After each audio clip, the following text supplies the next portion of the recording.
l'archétype de la jeune fille en 3 qualités et 3 défauts. Je vous en parle juste après ça.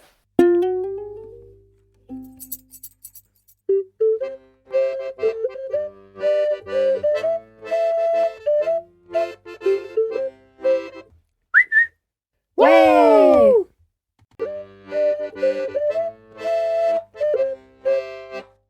Bonjour, moi c'est Maëlle du blog Devenir Intuitive. Si vous êtes nouvelle ici, pensez à vous abonner à ma chaîne YouTube et à mettre la petite cloche pour recevoir les notifications de mes nouvelles vidéos.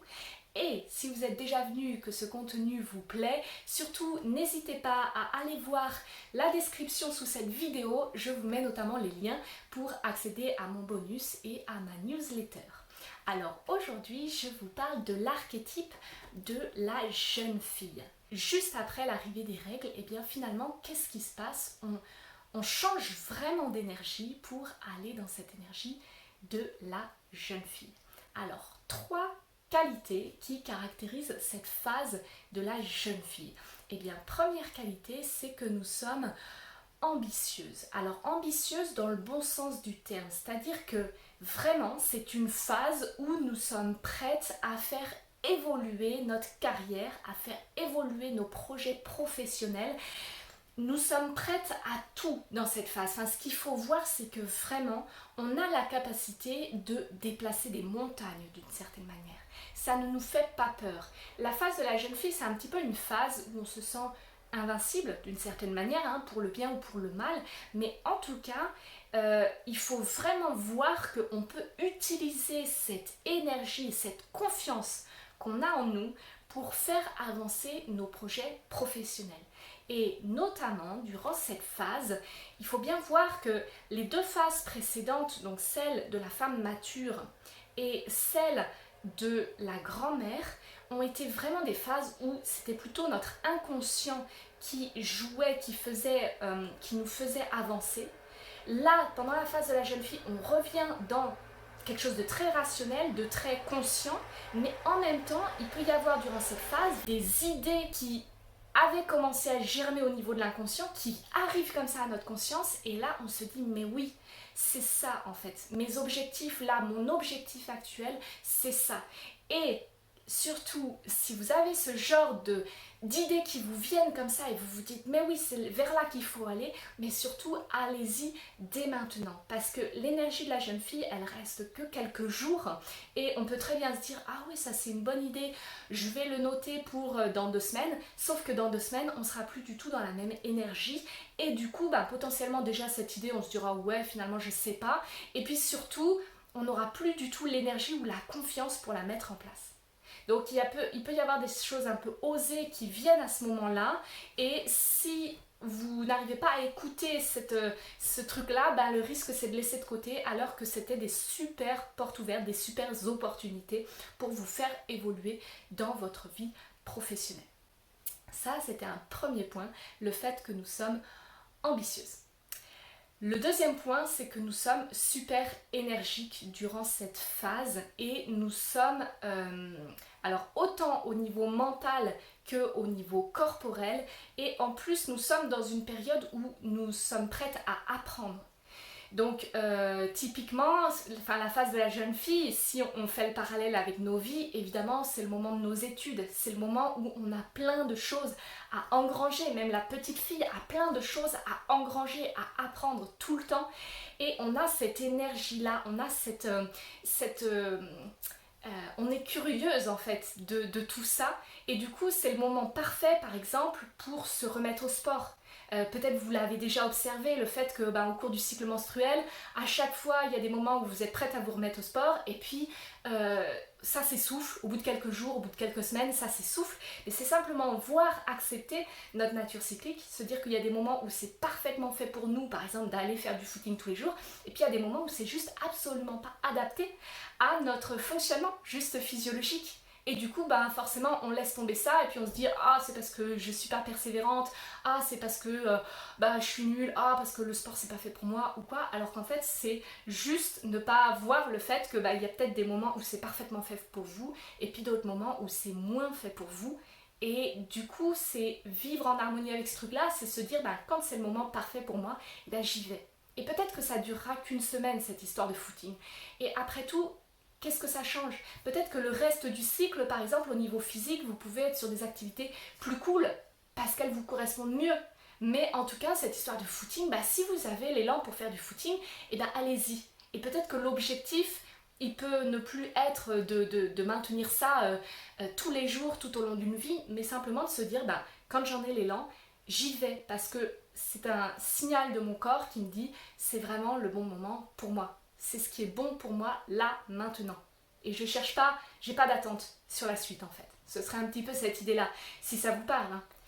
Et du coup, je disais, ça fonctionne vraiment au niveau corporel, à ce niveau-là c'est clair, et puis ça fonctionne aussi au niveau mental.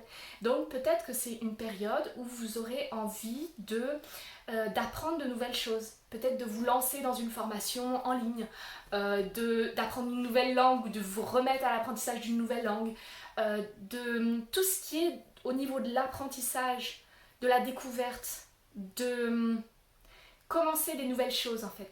Et troisième qualité, alors il y en aurait d'autres, parce que vraiment dans chaque phase en fait il y a plein de choses, donc prenez ce qui vous parle et puis peut-être laissez le reste. En tout cas moi ce que j'ai noté aussi c'est que durant cette phase là nous sommes très multitâches, c'est-à-dire que nous pouvons vraiment être sur plein de fronts différents et ça ne nous fait pas peur. Alors que dans d'autres phases du cycle, typiquement la phase de la femme mature, où on peut être assez productive aussi, mais c'est une autre énergie, on peut être vite dépassé.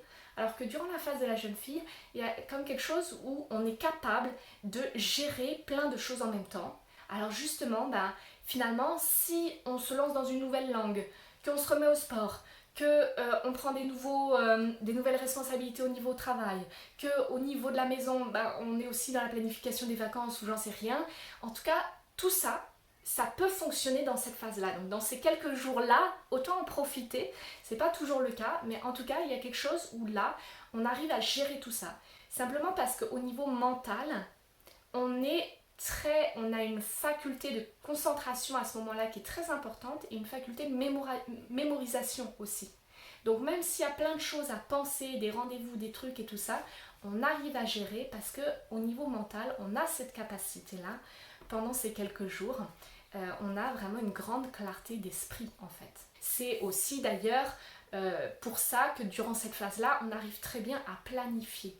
On arrive à faire des listes et à planifier tout ce qu'on a comme chose à faire, même à décortiquer chaque point pour faire des sous-listes avec chaque étape en fait à réaliser dans chacun de nos projets. Et ça, on y arrive aussi du fait de notre clarté mentale et de notre capacité un peu multitâche à comme ça diviser en listes et en sous-listes. Voilà pour les qualités de la phase de la jeune fille. Et maintenant, je passe aux défauts ou aux inconvénients, on va dire, de cette phase-là. Premier défaut, c'est qu'on est très tourné vers nous-mêmes. C'est vraiment, typiquement, je vous disais, on est ambitieuse dans le bon sens du terme, mais ça peut être aussi dans le mauvais sens du terme. Si on peut dire ça comme ça, en tout cas, c'est l'idée que il n'y a que nous qui comptent, il n'y a que nos projets qui comptent. C'est vrai que, par exemple, peut-être que la famille, on va laisser de côté et on va être à fond boulot parce qu'il n'y a plus que ça qui compte, quoi, typiquement. Ou alors dans les projets d'équipe, on va être persuadé que c'est nous qui sommes dans le droit chemin, qu'il faut absolument que ça se fasse comme on a eu l'idée. Et du coup, on est un petit peu dans cette énergie potentiellement presque un petit peu tyrannique. Enfin, en tout cas, on pense à soi, à sa réussite personnelle et on n'a pas forcément la capacité d'être à l'écoute ou d'être dans la compréhension du point de vue de l'autre. Voilà. Donc on peut être très arrêté en fait sur nos idées, peut-être un petit peu trop.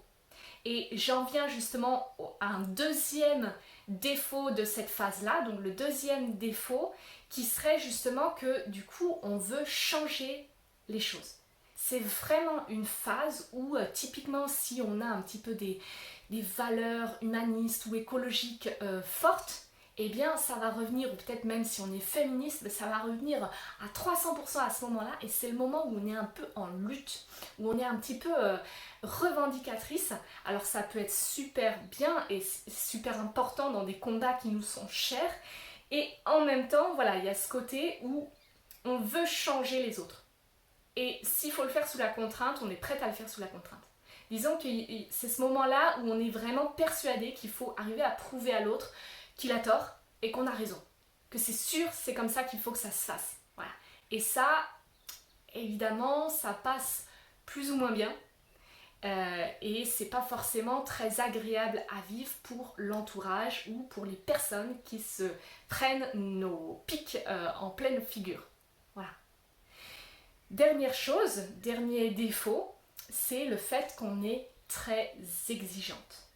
Comme durant cette phase-là, on a une capacité mentale très très haute, comme on est très productif, comme on est très efficace et qu'en plus on n'a pas peur, on se sent invincible, il y a un côté où on peut créer une espèce de décalage avec les autres, avec notre entourage, avec notre équipe de travail, et se positionner un petit peu au-dessus, ou en tout cas faire peur, tellement on est dans cette énergie super productive, un peu au détriment de la relation, au détriment de l'écoute, mais aussi du coup voilà, on peut être à se dire, on peut se dire ce serait normal que tout le monde soit au même degré d'énergie que nous.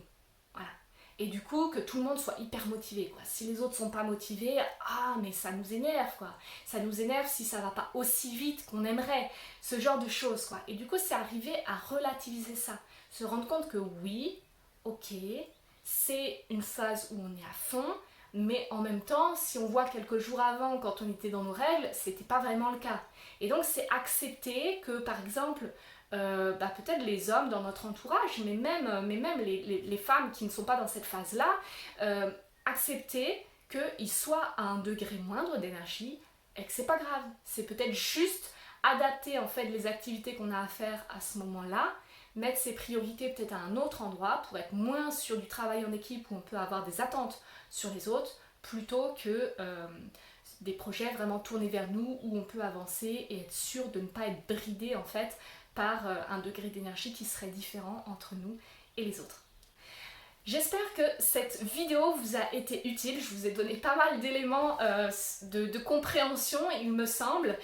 Surtout, n'hésitez pas à aller voir ma prochaine vidéo qui sera du coup sur la phase de la mer, donc la phase suivante. Et on se retrouve très bientôt.